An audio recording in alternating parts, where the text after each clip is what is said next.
tudo tranquilo? Professor Mariano Júnior de História. Nós vamos trabalhar alguns dos pensamentos, algumas das formas de se criticar, perceber a sociedade europeia no século XIX. Por quê? Cara, o século XIX é percebido, é visto e considerado a ruptura definitiva entre o modo de produção feudal e o modo de produção capitalista. É o momento no qual a industrialização se consolida naquele continente, em que a busca pela riqueza monetária se torna mais importante do que qualquer outra coisa e que eu tenho um processo de urbanização acelerado como há muito não se via. Diante disso, diferentes grupos sociais vão buscar diferentes interpretações a respeito daquele mundo que lhe cercava, beleza? Como os anarquistas irão fazer isso? Os anarquistas, eles vão olhar para a sociedade industrial, para a sociedade capitalista e vão dizer o seguinte: isso tem que acabar. Não só o capitalismo, não apenas a burguesia, mas toda forma de hierarquia social. Os anarquistas, eles acreditam que o ser humano ele nasceu para ser livre de forma o quê? Absoluta. Os anarquistas defendem que é um absurdo que um governante, que um policial, que um patrão, que haja qualquer forma de domínio de um homem sobre o outro. Não pode haver. Nenhum ser humano tem o direito de determinar, de dizer o que o outro vai fazer.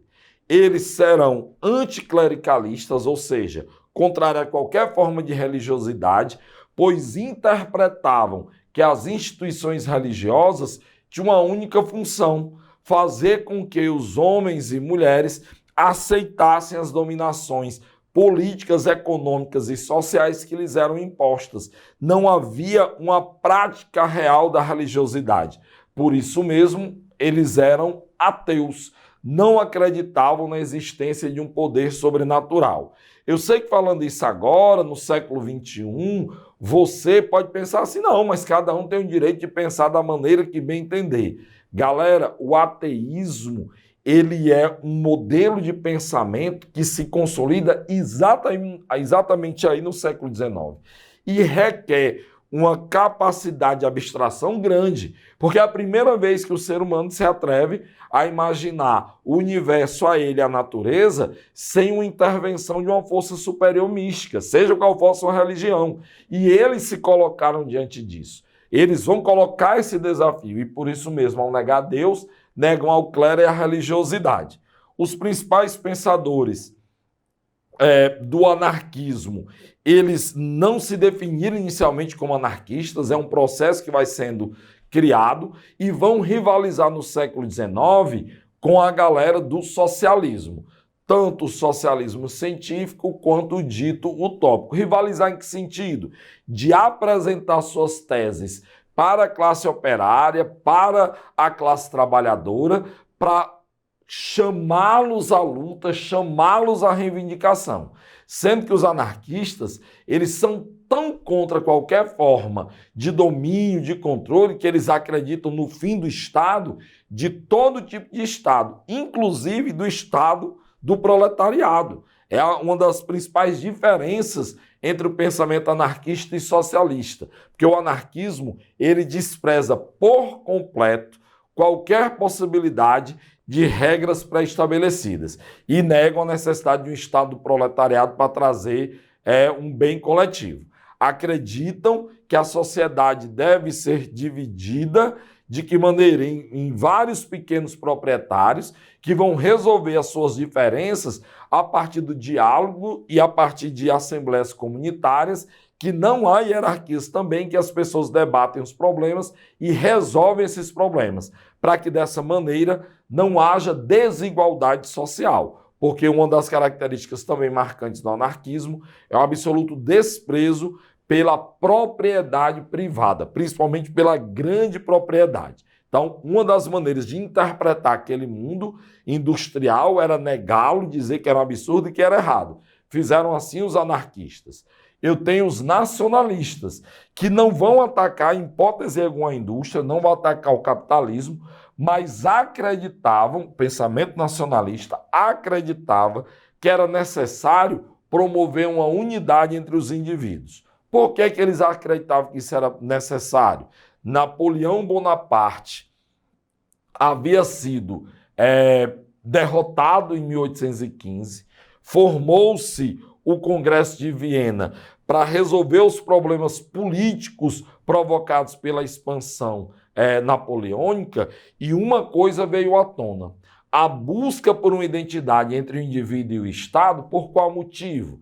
Por que é que eles acharam que era importante que os indivíduos de uma mesma região, vamos pegar um exemplo aleatório, a França, ou o cara que mora na Île-de-France, que é Paris, e olhasse para Côte d'Azur e visse naquele cara que vive no litoral alguém igual a ele, que não era? Por que essa necessidade? Porque Napoleão, no momento que ele se expande pela Europa, ele dizia o que aos povos dominados? Olha, eu estou aqui como libertador. Esse seu rei aí é um tirano. Ele lhe explora, ele lhe humilha, etc. Galera, é mesmo. Esse rei não vale nada. E com isso, Napoleão arregimentava apoiadores dentre os seus pseudo-adversários. Nessa hora, ou após, melhor dizendo, a derrota de Napoleão Bonaparte, ganha força a ideia do sentimento de unidade. Como é que vai ser criado esse sentimento de unidade? A Revolução Francesa já tinha receita. É a bandeira, é o hino, é a história do país, mas é uma história narrada de tal maneira que justifique e explique por que determinado grupo está no poder e por que esse grupo deve permanecer no poder. Porque o nacionalismo é uma doutrina intelectual, uma ideologia política que busca, acima de tudo, o controle sobre os indivíduos por parte do Estado. Perceba aqui os antagonismos: o anarquismo, que é a extinção do Estado, e o nacionalismo, que é o quê? O fortalecimento do Estado. E aí ele usa a história, ele usa a geografia, a literatura, a linguística, o idioma, para reforçar esse sentimento de identidade, de unidade. Reitero, repito, entre os indivíduos e entre os indivíduos e o Estado.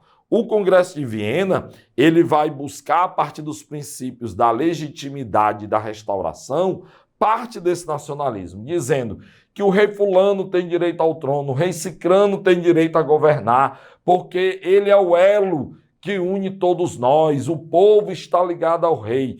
Tudo conversa fiada dentro aí da lógica do nacionalismo, ok? E dois exemplos típicos desse nacionalismo exacerbado do século XIX foram as unificações da Itália e da Alemanha, países que se unificaram tardiamente. O louco é o seguinte: o Congresso de Viena não queria que essa galera se tornasse um país, nem Itália, nem Alemanha, mas uma ideia reforçada por eles, que era o nacionalismo, é que vai dar ânimo e força para que o reino do Piemonte e Sardenha lidere a unificação da Itália.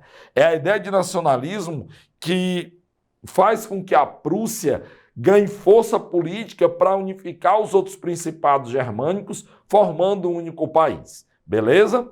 Por fim, uma interpretação surpreendente da sociedade industrial e urbana da época é a doutrina social da Igreja Católica, que alguns autores chamam de socialismo cristão, é um pouco exagerado, mas o Papa Leão XIII lança a encíclica Rerum Novarum em 1891 com um princípio básico muito claro. Era necessário que a burguesia católica, industriais, comerciantes, latifundiários, providenciasse algo rapidamente. O que era esse algo?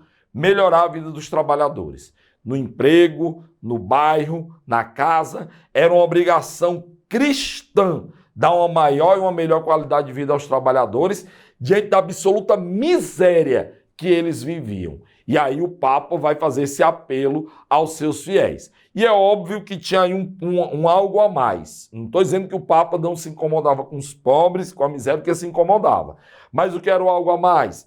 Ele percebe, como outros, mas aí a igreja percebe, que o socialismo e o anarquismo ganhavam cada vez mais adeptos por um motivo muito simples. todos os pensamentos, todas as ações políticas eram voltadas para atender aos interesses da burguesia. Só quem falava com os trabalhadores eram socialistas e anarquistas. O que é que a igreja faz? Eu falo com o trabalhador e falo pelo trabalhador. Vamos melhorar a sua vida. E assim a igreja buscava tanto tolher a expansão do socialismo, como também melhorar a vida dos trabalhadores. Tá ok? Beijo, um abraço, até a próxima, galera.